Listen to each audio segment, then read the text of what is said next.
యేసుక్రీస్తు నామానికి ఈ మధ్యాహ్న కాలం స్థానిక సంఘానికి మరొకసారి హృదయపూర్వకమైనటువంటి ప్రేమ వందనాలు. దైవ గ్రంథం పరిశుద్ధ బైబిల్లో సమూయేలు మొదటి గ్రంథం 14వ అధ్యాయం 49వ వచనం చదువుకుందాం. సమూయేలు మొదటి గ్రంథం 14:49. సౌలుకు పుట్టిన కుమారుల పేర్లు ఏమనగా యోనాతాను, ఇష్యును, షెక్యూమును. అతని ఇద్దరు కుమారుని పేర్లు ఏమనగా పెద్దదాని పేరు మేరాబు, చిన్నదాని పేరు మేకాలు. సౌలు యొక్క భార్యకు అహీయోమని పేరు. ఈమె అహీయోను కుమార్తె అయినటువంటి అతని సైన్యాధిపతి అయిన అబ్నేరు. ఇతడు సౌలుకు పెన తండ్రి అయినటువంటి నేరు కుమారుడు. సౌలు తండ్రియగు కీషు, అబ్నేరు తండ్రియగు నేరు అబియేలు కుమారులు. ఈ వాక్యమును మనం చదువుకుని ఈ వాక్యం కొరకై చిన్న ప్రార్థన చేద్దాం. మహాగణుడైన తండ్రి, రక్షకుడా, ప్రజలు మీ వారు, వాక్యం మీది నిలుబడినవాడు నీ వాడను. మా జీవితానికి ఈ రోజుకు ఈ వారమునకు మా బ్రతుకు జీవితంలో మేము ఎలా బ్రతకాలో నేర్పించుమని కృపదయ చేస్తారని వాక్యమును విరిచి వడ్డించుమని మీ వాక్యం చేత మేము తడపబడి మా బ్రతుకు కాలంలో ప్రభువా మీ కొరకే జ్యోతుల వలె ప్రకాశించబడడానికి కృపాభాగ్యము కలిగిస్తారని యేసుక్రీస్తు నామమును బట్టి వాక్య భాగం కొరకై అడిగి వేడుకొనుచున్నాము తండ్రి, ఆమేన్. మంచిది. దైవ గ్రంథంలో మనం చదువుకున్నటువంటి వాక్యం, ఇక్కడ ఒక వాక్యాన్ని చదువుకున్నాం. అదే మొదటిసారి మనం చదివినప్పుడు వాక్యములో ఇక్కడ రాయబడిన వాక్యం ఏంటంటే కొందరు పేరు రాయబడింది. ఇక్కడ నేను ఈరోజు సౌలు కుమారులో ప్రథమ కుమారుడు అంటే మొదటి కుమారుడు అతని గురించినటువంటి ఈరోజు మీ ఎదుటకు తీసుకురావాలనుకుంటున్నాను. యోనాతాను. ఉదయకాలంలో దేవుని సన్నిధిలో నేను అడిగినప్పుడు నువ్వు యోనాతాను గురించి చెప్పన్నాడు దేవుడు నాతో. తీగనే ఎవరి గురించి చెప్పన్నాడు? యోనాతాను గురించి చెప్పన్నాడు. యోనాతాను గురించి దేవుని వాక్యంలో ధ్యానం చేస్తున్నప్పుడు ఇక్కడ మనకు అర్థమైందంటే సౌలు యొక్క కుమారుడు, ఇద్దరు కుమార్తెలు, ముగ్గురు కుమారులు, మొత్తానికి కుటుంబ సంతానం కలిగి ఈ కుటుంబం మనం చూస్తే యోనాతాను ఎవరి కుమారుడు అంటే సౌలు కుమారుడు. సౌలు ఎవరంటే ఇశ్రాయేలుకు మొదటి రాజకుమారుడు అనుకుందాం. ఎవరు కుమారు? సౌలు కుమారుడు అనేటువంటి యోనాతాను ఒక రాజకుమారుడు కదా. అలాగైతే సౌలు మరి యోనాతాను గురించి వస్తే యోనాతాను మన ప్రభు అయినటువంటి యేసుక్రీస్తు సాదృశ్యంగా ఉంటాడు. యేసుక్రీస్తు ఎవరు కుమారుడు? రాజకుమారుడేగా. యూదుల రాజుగా పుట్టినవాడు ఎవరున్నాడు? ఇలా పోల్చుకోమతి యోనాతానులో యేసుక్రీస్తుకు చాలా అవినాభావ దగ్గర సంబంధాలు ఉన్నాయి. చాలా వరకు ఆరాధనలో యోనాతానులో ఉన్నటువంటి ఓ మంచి సుగుణాలు కూడా మనం ధ్యానం చేసుకోవచ్చు. ఆరాధనలో ఆ మాటలు మీకు తలంపులు ఉన్నప్పుడు మీరు ధ్యానం చేయండి. అయితే యోనాతాను గురించినటువంటి వివరాన్ని మనం చదువుతూ వస్తే యోనాతాను అనే మాటకు అర్థం అంటే దేవుడు అనుగ్రహము అని అర్థం. యోనాతాను అనే మాటకు దేవుని యొక్క అనుగ్రహం. ఈరోజు మనకు కుమారులైన కుమార్తెలైన ఎవరియ్యాలి? ఎవరియ్యాలా? దేవుడు అనుగ్రహించాలి. పిల్లలకు భార్యాభర్తలు వివాహమైన తర్వాత పిల్లలకు సంతానం ఇవ్వాలంటే ఎవరు ఇవ్వాలి? దేవుడు అనుగ్రహించాలి. దేవుడు అనుగ్రహం లేనిదే ఈ భూమి మీద బిడ్డలు జన్మించడం కష్టం. గర్భఫలము యెహోవా ఇచ్చు బహుమానము. ఆ బహుమానం దేవుడు ఇచ్చాడు. ఒక రాజకుమారుడుగా ఆ భాగ్యము యోనాతానుకు కలిగింది. యోనాతాను గురించి మనం చదువుతున్నప్పుడు ఆ భాగ్యముతో నింపబడి అనుగ్రహించబడ్డాడు. యేసుక్రీస్తు వారు కూడా ఈ లోకానికి ఏమయ్యాడు? అనుగ్రహించబడ్డాడు. ఎవరి కొరకు అనుగ్రహించబడంటే మనకు నిత్య జీవం ఇవ్వడానికి కొరకై ఆయన అనుగ్రహించబడ్డాడు. అదే దైవానుగ్రహం. మనకు కూడా ఏం కావాలి?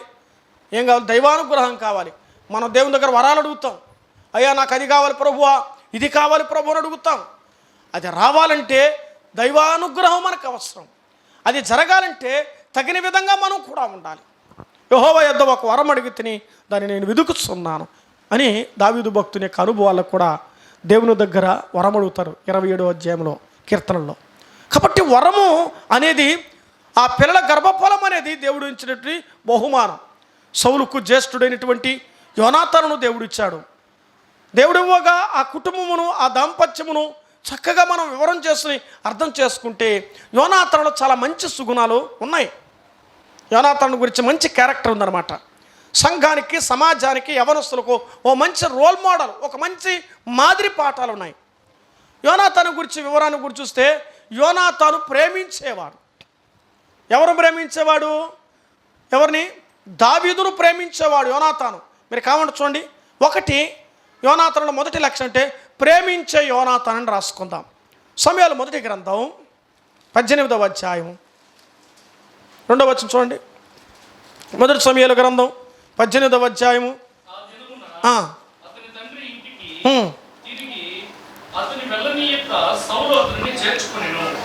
మొదటి వచనం కూడా చూద్దామా.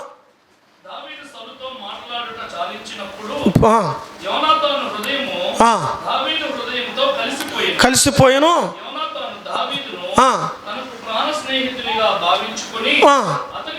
అతన్ని ప్రేమించాను.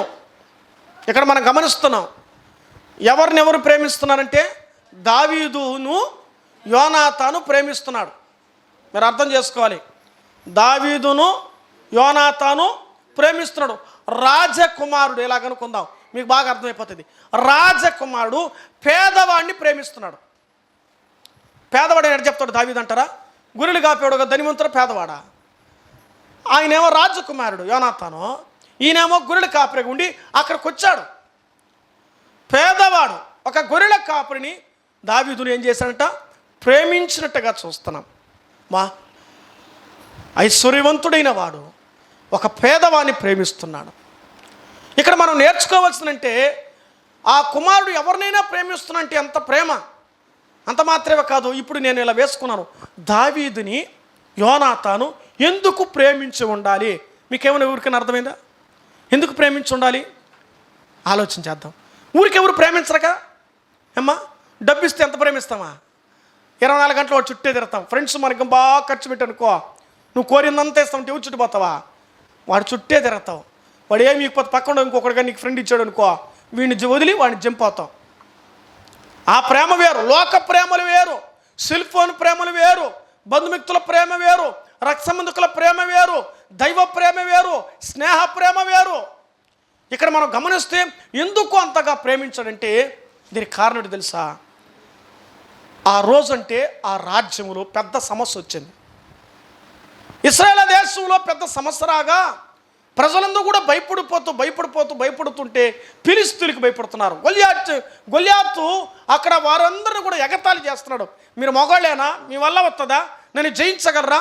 మీకు చేతనవుతుందని విర్రవీగుతున్న సమయంలో మనుషులే దూషించడమే కాదు దేవుని కూడా దూషిస్తూ ఉంటే వారవలేక దావీదు అన్నలు చూడమని తండ్రిని ఎస్ఐ పంపిస్తే ఆ మాట విని సున్నతి లేని ఫిలిష్తీయుడు ఎంతటి వాడని యుద్ధానికి వెళ్ళినట్టుగా చూస్తున్నాం. మొత్తం మీద యుద్ధములో తన ఖడ్గముతో మరి ఫిలిష్తీయుడైనటువంటి గొల్యాతుని చిరఛేదనం చేస్తాడు, తల నరుకుతాడు, తీసుకొస్తాడు. అర్థమైందా? ఇప్పుడు మీరు బాగా గమనించాలి. ఇలాగనుకున్నాం, తన ప్రజలను ప్రేమించినందుకై తాను ప్రేమించాడు. అర్థమైంది అనుకోండి అంశం. తన ప్రజల్ని ప్రేమించాడు. ఇప్పుడు గమనిద్దాం. రాజానేబు యుద్ధం చేస్తున్నాడు. ఆ రోజులు యోనాతాను వల్ల కూడా కాల, తండ్రి వల్ల కాల, కుమారుని వల్ల కాల, సైన్యాధిపతుల వల్ల కాల, మంత్రుల వల్ల కాల, యుద్ధ వీరుల వల్ల కాల. బలాఢ్యులు లేరా? ఉన్నారు. యుద్ధ వీరులు లేరా? ఉన్నారు. కానీ దేవుడు ఏర్పరచుకున్నటువంటి దావీదు ద్వారా ఆ యుద్ధమును జయించడానికి కారణమయ్యాడు. అమ్మా, ఒక పేదవాడు ఒక దేశానికి పంపించాడు. ఆలోచించేద్దాం. అక్కడ జయించడానికి కారణం అంటే తన రాజ్యానికి వన్నె తెచ్చాడు, తన రాజ్యానికి గౌరవం తెచ్చాడు. తన రాజ్యంలో మగవాడెవడూ లేకపోతే మగవాడిగా నిలబడి యుద్ధం చేయించాడు. రాజ్యానికి ఒక కింగ్ అయ్యాడు. ఒక రాజయ్య స్థితిలోనికి రాబోతున్న ఆలోచన పక్కన పెడితే తాను యుద్ధ వీరుడు జయించాడు. గమనిద్దాం. దేవుని ప్రేమించేటువంటి దావీదు యోనాతాను దావీదును ప్రేమించాడు. ఈ రోజుల్లో నువ్వు ఎట్లా ప్రేమిస్తున్నావు? దేవుని ప్రేమిస్తున్నావా? దేవుని నామం అవమానించబడ్డం ఇష్టం లేదని దావీదు దేవుని ప్రేమించాడు. అవమానించబడ్డమే ఇష్టం లేదంటే ఎంతగా దేవుని ప్రేమించడం మనం కూడా పడతాం. నన్నెంతగా ప్రేమించుతావో నిన్నంతగా నేను దూషించుదని భక్తులు పాడారు. మా సంఘాన్ని నువ్వు ప్రేమిస్తున్నావా? ఎంతగా ప్రేమిస్తే నువ్వు అంతగా దీవించబడతావు. ఎంతగా ప్రేమిస్తే నువ్వు అంతగా ఆశీర్వదించబడతావు. దీవెన వేరు, ఆశీర్వాదం వేరు. ఇదో 28వ అధ్యాయంలో ద్వితోపదేశకంలో నువ్వు నా మాట వింటే పొలంలో దీవించబడతావు. ఇంక చెప్పుకోబోతే ఎన్నో ఉండే అక్కడ నీ చేతుల కష్టార్జితాన్ని నీ ఇంటిని, నీ పిల్లను, నీ పశువుల మందను, నీ గొర్రెల మందను నేను దీవిస్తాను అన్నాడు. అది ఏ దీవెనది? గొర్రెల మంద పరలోకం ఉంటుంది, భూమి మీద ఉంటుందా? ఏమైనా పని చేసేది పరలోకం ఉంటుంది, ఏడుంటుందా? పరలోకలు ఏ పని లేదు. ఇంక మనం పోతే, మనం ఎక్కడి నుంచి వెళ్ళిపోతే మనకే పని లేదు. ఈ భూమి ఉన్నంతవరకు మనకు పని. అడేం పని తెలుసిన? ఆరాధించడం తప్ప రెక్కల కష్టం లేదు, నోరే ఆడుతుంది అంతే. అంటే లోక దీవెన ఆశీర్వాదం అంటే పరలోక సంబంధమైన దీవెన. దేవుని ప్రేమించేవారు దీవించబడతారు. బైబిల్ ఒక మాట రాయబడుతుంది, మనం ఎరిగిన వారే. ఏముంది? దేవుని వాక్యంలో, యెరూషలేమా నిన్ను ప్రేమించువారు, మరి చెప్పండి, ముగించండి అమ్మా. ఏమని వస్తుంది? బైబిల్ చదువుతున్నారు కదమ్మా. నిన్ను ప్రేమించువారు ఏమవుతారట? సెల్ ఫోన్ ప్రేమిస్తున్నాం కదా, నిద్ర లేస్తే సెల్ ఫోన్ ప్రేమిస్తాం, నిద్ర లేస్తే సెల్ ఫోన్ ప్రేమిస్తున్నాం కదా. అలాగే దేవుని కూడా నిన్ను ప్రేమించువారు వర్ధిల్లుతారు. సెల్ ఫోన్ ప్రేమించేది ఎంతగా ప్రేమిస్తున్నావో దేవుని కూడా అంతగా నువ్వు ప్రేమించాలి. నువ్వు వర్ధిల్లాలంటే, నువ్వు ఆశీర్వదించబడాలంటే నువ్వు దేవుని ప్రేమించాలి. ఇప్పుడు నేను దేవుని ప్రేమిస్తున్నాను చెప్పడానికి, నేను నిన్ను ప్రేమిస్తున్నాను ఇక్కడ ఇలాగ మీకు అర్థం కావట్టే, తండ్రి నువ్వంటే నాకు ఇష్టం, నా కూతురా, నువ్వంటే నాకు ఇష్టం కూతురు అంటే, డాడీ చెప్తున్నావు నేను ఏమైనా అడిగింది తీస్తున్నావు నువ్వా అంటది. అంటే ప్రేమిస్తున్నావు అంటే ఏమో కావాలి? అడిగినంత తీసియాలి. ప్రేమిస్తున్నాం అడిగినంత కొనియాలి. ప్రేమిస్తున్నాం అడిగినంత పెట్టాలి. అటు పెట్టకపోతే నువ్వేమంటావా? వాళ్ళ తండ్రి చూడు ఎంత ప్రేమిస్తాడు, అన్నీ కొనిస్తాడు, అన్నీ పెడతానంటారు. అర్థమవుతుందా? అలాగైతే దేవుడు నీకు పెట్టాలంటే నువ్వే రావాలి. ఎక్కడికా? ఎక్కడి 2-3 కూడి నా నామమున ప్రార్థిస్తారో వారి మధ్య నేను ఉంటాను అన్నాడు. అంటే సంఘములో కూడి ఆరాధన చేస్తూ ఉంటే ఆ సంఘానికి నువ్వు వస్తే నీకు పెడతాడు. సంఘానికి వస్తే నేను దేవుడు అంచెలంచెలుగా ప్రేమిస్తాడు. నన్ను ప్రేమించు వారిని నేను దరిద్రులుగా చేస్తాను. బైబిల్లో ఉందా? ఏముంది బైబిల్లో? నన్ను ప్రేమించు వారిని ఆస్తికర్తలుగా చేస్తున్నాడు. ఆస్తికర్తలు. నీవు ఐశ్వర్యవంతుడు అవుతావు. దేవుని ప్రేమిస్తూ ప్రేమిస్తూ ప్రేమిస్తూ ప్రేమిస్తున్న కొందికి నీ జీవితమే దీవించబడుతుంది. యేసును ప్రేమించి నేను చెడిపోయిన ఎవరైనా చెప్పండి చూద్దాడా? ఎవరు చెప్పరు ఆ మాట. యేసు ప్రభువు నమ్ముకొని ఆయన ప్రేమించి నేను బాగుపడ్డానయ్యా, నా మొగుడు బాగుపడాడు, నా బిడ్డ బాగుపడ్డాడు. ఏమండి, ఒక ఆమె ఉంటుంది, అయ్యా నేను ఎక్కువగా దేవుని ప్రేమిస్తూ ప్రతి శుక్రవారం మా ఇంట్లో ప్రార్థన పెట్టాను అంతే. ఏమమ్మా, ప్రతి శుక్రవారం భోజనం పెడతాను వచ్చిన వాళ్ళందరికీ. ప్రతి శుక్రవారం నా ఇంట్లో తప్ప నువ్వు ఏ ఇంట్లో ప్రార్థన పెట్టవు. నేను బతుకునే రోజు నా ఇంట్లో ప్రార్థన పెట్టాలి. నాకు ఎన్ని రోజులంట వింటున్నామ్మా? ఎన్ని రోజులా? నేను బతికినంత కాలం నా ఇంట్లో ప్రతి శుక్రవారం. ఒకవేళ మేము ఊరికి వెళ్ళిపోతే ముందు రోజు పెట్టు, వారం ఏం చేయాలి? ఏం బాబు, మా ఇంట్లో నువ్వు ప్రార్థన పెట్టాలి. నేను దేవుని ప్రేమిస్తున్నాను. దేవుడు నన్ను ప్రేమించి నా భర్త మారాడు, నా బిడ్డలు మారారు, నా వైభవం మారింది, నా ఇల్లు మారింది కాబట్టి నేను ప్రేమిస్తున్నాను. మా దేవుని ప్రేమించి ఆ ఇల్లు ఆశీర్వదించబడిందమ్మా. వాళ్ళ జీవితాన్ని గురించి ఒకరోజు నాతో వర్ణిస్తున్నప్పుడు నేనే ఏడ్చే పరిస్థితులకు వచ్చేసిన. అంత దుర్భరమైన జీవితంలో వచ్చి తింటా ఉంటే ప్లేట్ లాక్కుపోయినారు. తినే ప్లేటు ఇది మా ప్లేట్ అని.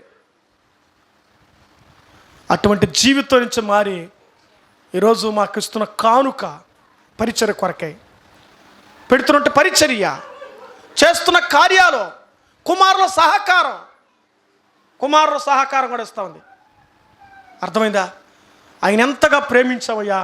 మా కుటుంబం, నా భర్త మారాడే, నా భర్త మారకపోతే నా బిడ్డలు ఏమైపోవాలి, నా కుటుంబం ఏమైపోవాలి, నా ఇల్లు ఏమైపోవాలి, నా ఒళ్ళు ఏమైపోవాలి, అందరి మధ్యలో పెళ్లి చేసుకుని అవమానించబడాలి, నేను అందరిలో హేళన పొందేస్తున్న స్థితిలోకి వెళ్ళిపోయినాను, భర్తను వదిలేద్దామని పరిస్థితులు ఉన్నప్పుడు భగవంతుడు చేరువయ్యాను. ఆయన ఎంతగా ప్రేమించాను, దురాత్మ నుంచి విడిపించబడాను, నా బ్రతుకు దేవుడు మార్చాడు. ఈరోజు నా కుటుంబం ఇంతగా బాగున్నామంటే ఆయన ప్రేమించి. ఇది నిజమైన సాక్ష్యం. యేసుక్రీస్తును ప్రేమిస్తావా, నువ్వు ఆశీర్వదించబడతావు, నువ్వు దీవించబడతావు. అందుకే దావీదును ఎంతగానో ప్రేమించాడు యోనాతాను. కారణం ఏంటంటే తాను రాజ్యమును జయించినందుకు. అంత మాత్రమే కాదు, ఎందుకు ప్రేమించాడు ఇంకో కారణం చెప్పండి. రెండోది ఏంటంటే ఆయన గురించి వివరం చేస్తే దురాత్మ పట్టింది. ఎవరికా? సౌలుకి దురాత్మ పట్టినప్పుడు ఎవరు పోయినారో? దావీదు పోయి ఆ దెయ్యాన్ని ఏం చేశాడా? వెళ్ళగొట్టాడు కాబట్టి తన తండ్రి బాగుపడ్డం యోనాతానికి ఇష్టమైంది కాబట్టి బాగుపడ్డాడు. కాబట్టి ఎవరు ప్రేమించాడు ఎక్కువ? దావీదును ప్రేమించాడు. అది తండ్రి బాగోగులు కోరినవాడు ఎవరు చెప్పండి? తండ్రి ఎట్టవుతాడు? దావీదు ఎట్టవుతాడు? మీరు లైవ్ వినాలి. ఆ లోకంటే తందానంటే ఏం చేస్తాం వాళ్ళ వెనకాల చెప్పండి. తందనట్లా ఒకప్పుడు ఇది నాటకాల్లో తందనా తందనా బుర్రకథ హరికథ అట్టుండాలి. వాక్యం కూడా అలా లైలో రావాలి, నువ్వు కోరస్లోనికి రావాలి. నువ్వు తండ్రి ఎంతో బాగుపడుతుంటే ఆ యోనాతాను దావీదు అంతగా ప్రేమించి, అయ్యా యోనాతాను నా రాజ్యం బాగుపడింది. యోనాతాను మరి దావీదు అంటున్నాడు, అంత మాత్రమే కాదు నా తండ్రిని కూడా నువ్వు బాగు చేస్తున్నావు, ఇంకేం కావాలి? నా తండ్రిని కూడా నువ్వు బాగు చేస్తున్నావు. అంత మాత్రమే కాదు, ఇప్పుడు మూడో కారణం చెప్తాను. నువ్వు నాకు బావ అవుతావు. మా చెల్లిని నీకు ఇచ్చినా నేను. అవునా కదా? మామను ప్రేమించకపోతే బావను ప్రేమించకపోతే పక్కన వాళ్ళు బావను ప్రేమించదు అవుతుందండి. ప్రేమించడానికి మూడో కారణం తెలుసా? బావ సొంత బావ అయ్యాడు. ఆహా, ఇంటి అల్లుడు ఎంత గౌరవంగా చూసుకోవాలి, ఎంత మర్యాద చూసుకోవాలి. అర్థమైందా? ప్రేమించడానికి ఇంతగా చూస్తున్నప్పుడు మనం నేర్చుకోవాల్సింది, మనం దేవుని ఎంతగా, ఒక మనిషి మరొక మనిషికి మేలు చేస్తేనే ఇంతగా ప్రేమిస్తున్నామే. ఎక్కడో ఉన్నవాడిని ఎక్కడో వస్తే ఇంత సాయం చేస్తే, రాజ్యం బాగుపడితే, తన కుటుంబం బాగుపడితే బలాఢ్యుడికిచ్చి పెళ్లి చేస్తారు. బలాఢ్యుడికిచ్చి ఇంకేం కావాలి? మగవాడిని తెచ్చుకున్నారు ఆ ఊర్లో, ఇంకేం కావాలి? ఆ ఇంటికి ఇట్టటోని ఎట్టటోని ప్రేమించాలి. అర్థమైందా? అంతగా ప్రేమిస్తున్నామ్మా. వీళ్ళందరికంటే మించినది ప్రేమ ఎవరు తెలుసా? యేసుక్రీస్తు వారి ప్రేమ. అది కల్వరి ప్రేమ. యేసయ్య నువ్వు ఎంతగా ప్రేమిస్తే అంతగా దేవుడు నిన్ను ఆశీర్వదిస్తాడు. చూస్తున్నాం. అందుకే ప్రేమించిన వాడిగా చూస్తూ ఉన్నాం. ఆ తర్వాత ప్రేమించడమే కాదు, యోనాతాను తనకున్నటువంటి మంచి యుద్ధ వీరుడు, మంచి బలాఢ్యుడైన వాడు, తనకున్న వస్తువులను ఇచ్చేస్తాడు. ఎవరికా?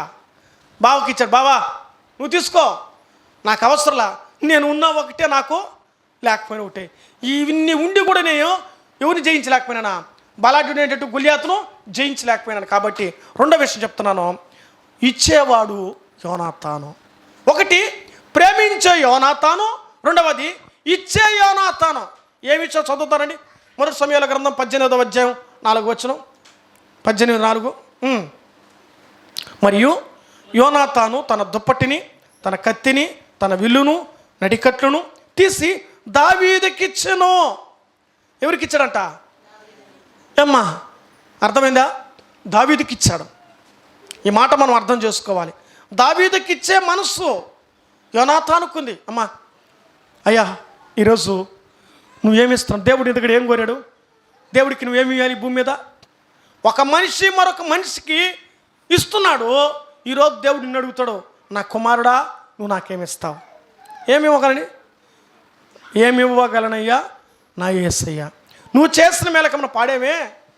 ఈ దేవుడు ఏమనంటే, నువ్వు సమయం ఇవ్వు, నీ బలం ఇవ్వు, నీ జ్ఞానం ఇవ్వు, నీకున్నటువంటి పరికరాలు వస్తువులు ప్రభు కొరకు ఇవ్వు. గొప్పగా దీవించబడతావు, గొప్పగా ఆశీర్వదించబడతావు. ఇచ్చే మనస్సు కలిగిన వాడు. దుప్పటి ఇచ్చాడంటే భద్రత. అర్థమైందా? దుప్పటి భద్రతను చూపిస్తుంది. ఒక్కొక్క పదం ఒక్కొక్క వివరించవచ్చు, అంత సమయం లేదు. రెండో మాట్లాడడం అంత టైం. దుప్పటి ఇచ్చాడు, ఇంత భద్రత చూడండి.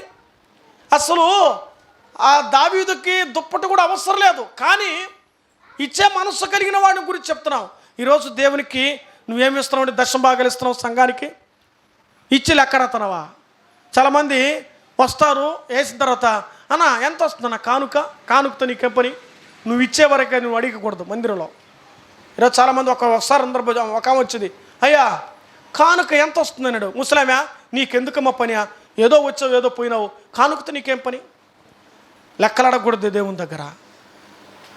ఆ నాయకత్వం చేసేవాడు ప్రభుకి లెక్క చెప్పుకుంటాడు. ఎవరికి చెప్పుకుంటాడు?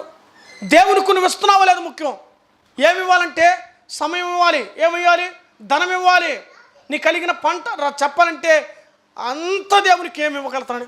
సేవకులు సంఘ పెద్దలు అడుగుతున్నది ఏంటో తెలిసిన, మీరు వస్తే చాలు, మీరు ఏమి ఇకపోయినా పర్వాలా. కొంతమంది అంటారు ఏడొచ్చేది బొక్క డబ్బు లేదు గిఫ్ట్ కడి తేలానంటే ఓ నువ్వేం తేవద్దు కానీ వచ్చేస్తారా ఏమండి నువ్వు వచ్చేస్తారా నువ్వు వస్తే నాకు చాలు నువ్వు వస్తే నాకు చాలు ఎంత ప్రేమో నువ్వు వస్తే ఉంటే చాలు నాకు దేవుడికి మన సమయం ఇవ్వాలి దేవుడికి మన బలం ఇవ్వాలి దేవుడికి మన జ్ఞానం ఇవ్వాలి దేవునికి మన ధనం ఇవ్వాలి ఎందుకు తెలిసిన ఆయన ఇచ్చాడు కాబట్టి నువ్వు ఇవ్వాలి ఆరోగ్యంగా కష్టపడుతున్నావంటే ఎవరు ఇచ్చిందండి ఆ పని లేకుండా దేవుడు తీయేస్తుంటే ఆ ఓనరే వద్దనేస్తుంటే ఆ పని రాకపోతే కుదరదుగా ఒక ఆదివారం రోజు పనికి పోతున్నట్ట ఎప్పుడా ఆ రోజు దొరుకుతున్నట్ట పని ఆదివారం పనికి పోతే అనుకోకుండా ఆ ఊరికి పోయాను 20 ఏళ్ళకి ముందు స్టోరీ చెప్తున్నా ఒక ఊరు పల్లిపట్టి ఏరియాలో పోయినప్పుడు ఆమె రాలేదని విశ్వాస సేవకుడు ఆ రాత్రి ఇంటికి తీసుకుపోయాడు అయ్యా ఈమె రాలేదయ్యా ప్రార్థన చేయండి కొంతమంది ఏం చేస్తారు ఆరాధన మందిరానికి రాకపోతే రొట్టె ఎత్తుకుని పోయి ఇంటికి ఇస్తున్నారు ఇదొక దౌర్భాగ్యం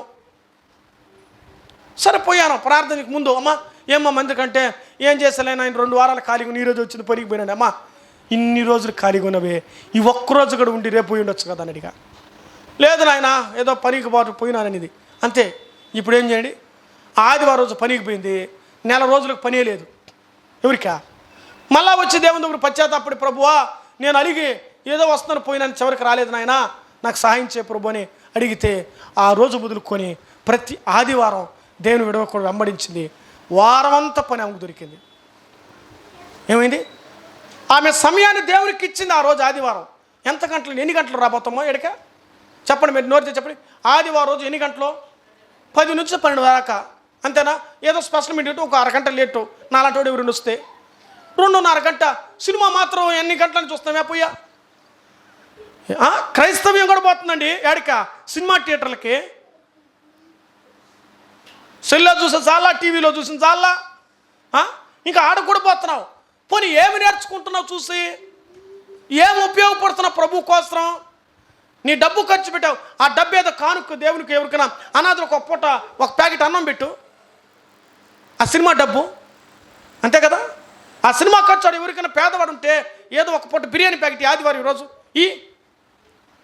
నీ సుఖాలు నీ సౌఖ్యం మాత్రం అవసరం ఏమండి పేదవాడు మన స్థితిలో ఉన్నామంటే దేవుని దయ కాదా ఆలోచన చేయండి దేవుడు మనకిచ్చిన దాంట్లో దేవునికి ఇవ్వడం నేర్చుకోవాలి మనం ఎంతో పని తీసుకునే చూస్తాం కానీ ఇచ్చే చూడం ఏడ సరిపోతుంది బ్రదర్ ఏడ అవుతుంది బ్రదర్ ఏడ కుదురుతుంది బ్రదర్ అది బ్రదర్ ఇది బ్రదర్ దశమ భాగాన్ని దొంగిలిస్తే శాపగ్రస్తులు అయిపోతాం జాగ్రత్త ప్రభువుకి రావాల్సిన డబ్బు ప్రభువుకి ఇచ్చేవారు అది మన ధర్మం ఎందుకో తెలుసా మా డాక్టర్ దగ్గర పోతే ఎంత మా ఫీజు 500 మా తిరుపతి ఇప్పుడు 700 కూడా అవుతుంది ఇప్పుడు 500 ఫీజు ముందు డాక్టర్ కలవక ముందే టోకెన్ కట్టాలి డబ్బు తెల్లవారితో టోకెన్ 10 గంటలు తీసుకుంటే మధ్యాహ్నం 3 గంటలకు ఇస్తాను నీకు టోకెను అంతవరకు ఏం చేస్తున్నావా ఏమ్మా ఏం చేస్తామాడా పోయినా బయట ఊరు పోయినా కూర్చోవాలి తప్పదు నొప్పి అయినా గిప్పైనా కూర్చోవాలి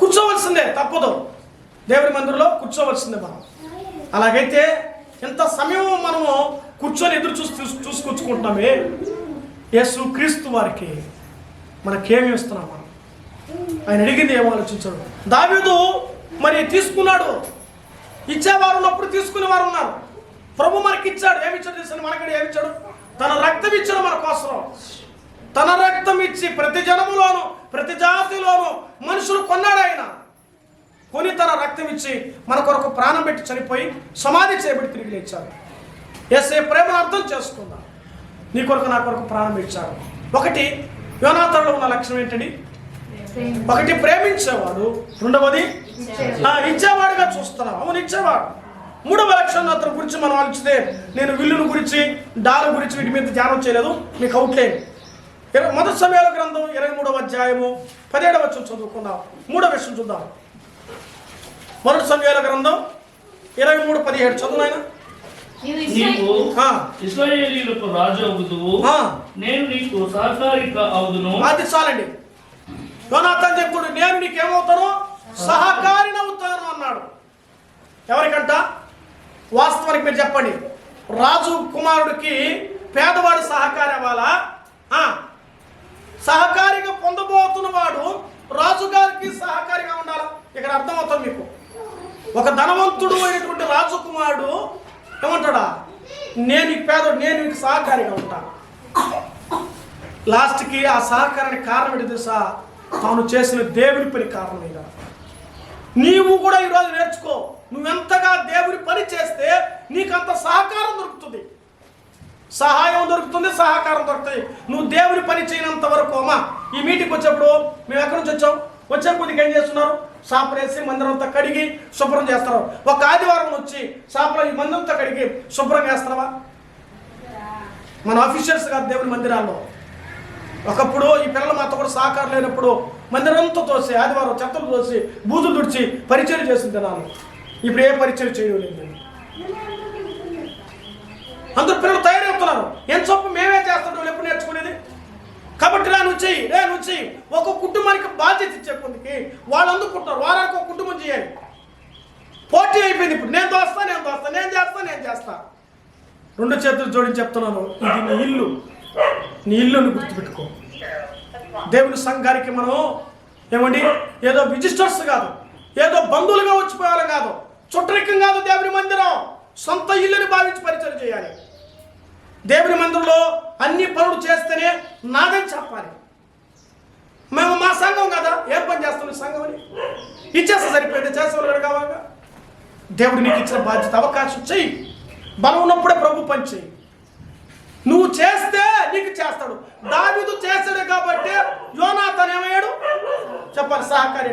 మరి చేయకపోయింటే నువ్వు కూడా అంతే. నువ్వు దేవుడు పని చేస్తే నీకు అన్యాయం చేస్తాడు. నువ్వు చేయలేదనుకో 10 రోజులు నువ్వే ఛార్జీ పెట్టావు, బస్సు ఎక్కించి 11వ రోజు కూడా డబ్బులు అంటే నేను పెట్టను లేదంటే రేపు సావాసం చేస్తా వాళ్ళతో. 10 రోజులు నీకు పెట్టానే, ఒక్కరోజు ఛార్జీ నువ్వు పెట్టాలంటావు. మన రోజు ప్రేమతో వాళ్ళ ప్రేమలో కట్టు. ఒకవేళ దేవుడు దీవించే దేవుడు కూడా నీ విధంగా నా విధంగా ఎవరు అడిగితే నేను చెప్తాను. మన సహకారిగా దేవుడు మనకు అవ్వాలంటే మనం సంఘానికి సహకారం అవ్వాలి. ఎవరికి అవ్వాలి? దేవుడి మందిరానికి వచ్చి మనం సహకారం అవ్వాలి. ప్రభు పనిలో మనం సహకారం అవ్వాలి. పాటల్లో సహకారం అవ్వాలి, ప్రార్థనలో సహకారం అవ్వాలి, పరిచయంలో సహకారం అవ్వాలి, సువార్త కూడికలో సహకారం అవ్వాలి. ఎవరిస్తూ పరిగెత్తాలి, ఎవరిస్తూ పాడనమంటే ఇటీ అంకులే పాడుతున్నాను. దొరికితే అందుకోవాలి మైకు. అవకాశం కొరకు ఏం చేయాలి? ఎదురు చూడాలి. నీకు అవకాశం చూడు, పరుగు పని చెయ్యి. నేను ఎవరు ఒక అమ్మాయి చెయ్యి ఇదంతా కడగతా ఉంది. అప్పుడు నా పాత జ్ఞాపకాలు గుర్తొచ్చింది. నేను కూడా అదే పని చేస్తాను. మందిరంలో పొరకెత్తుకొని చెత్త ఎత్తుకొని బయటంతా కడిగేవాడిని. నేను సిగ్గుపడకుండా ఇది నా ఇంటి పని అని చెప్పాను. నా ఇంటి నేను పొరకెత్తుకున్నా ఏమంటే మా భార్య లేదు, చెల్లంతా చెత్త అయిపోయింది, నేను చెత్త వస్తున్నా. నేనేమనుకున్నా, ఇంటి వానర్ అంటే పనికి వస్తుందా? అది పనికి రాదు. నోరు మూసుకుని దోచుకున్న మురలు అంటది మనసు. ఎవడు దొరిరా నీకో అంటది. అంటనందా మరి మగవాళ్ళగా మనం ఏం చేస్తున్నాం? దయచేసి చెప్తున్నాం, మీరు తప్పు కలుపుకోదు. ఖచ్చితంగా మందిలో మగవాళ్ళైనా ఆడవాళ్ళైనా పరిచయం చేయాల్సిందే ధర్మం. డాక్టర్ దగ్గర పోతే లక్షలు కడుతున్నావు, మేము ఊరికే చేయాలి. మన మాత్రం చాలా సార్ మీరు కానీ నన్ను ఆపరేషన్ చేయకపోతే బతుకున్నావు సార్, ఎట్ట పెట్టవా? నువ్వు డబ్బు ఇచ్చేవాడు వస్తాను సార్ అని పోవచ్చు కదా. పావు చాలా థ్యాంక్స్ సార్, ఎంత వినయమో, నువ్వు బతికావని. మరి ఆయుష్ ఎవరిచ్చండి? మరి ఎట్ట బతకాలి ప్రభు దగ్గర పనిలో? ఏమో చేస్తున్నావా? టైం లేదన్నా, బిజీగా ఉన్నా అన్నా.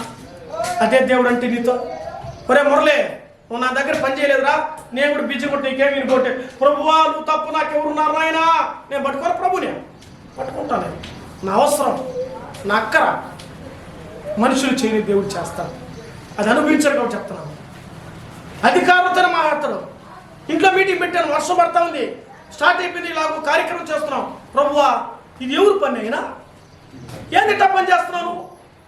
నేను ఈ పని చేస్తుంటే వాన ఆపరైనా కొంచెం అరగంట చాలు, అరగంట వాన ఆపే తర్వాత నేను ఇష్టం అన్నాను. అందరూ మీటింగ్లో ఎలాగే ఉన్నారు. ఆ ప్రభు వాన అన్న, ఆపేశాడు వాన. అరగంట అడిగాను, అరగంటతో దుమ్ము లేపింది వాన. మళ్ళా అవునా కదరా? సాక్షి నిజం. మనం అడిగి తెస్తాడండి. వాన ఆపే శక్తి వల్ల అవుతుందా? అవుతుందమ్మా? ఎందుకు అవుతా? నువ్వు అనుకుంటే దేవుడు ఎవరు పని చేసేది నువ్వా? ఇటనేది కాదు, అవుతుందని చెప్పండి. నోరు తెచ్చి దేవుడు వాక్యం అంటుంది, భూమి మీద వేటిని బంధిస్తారు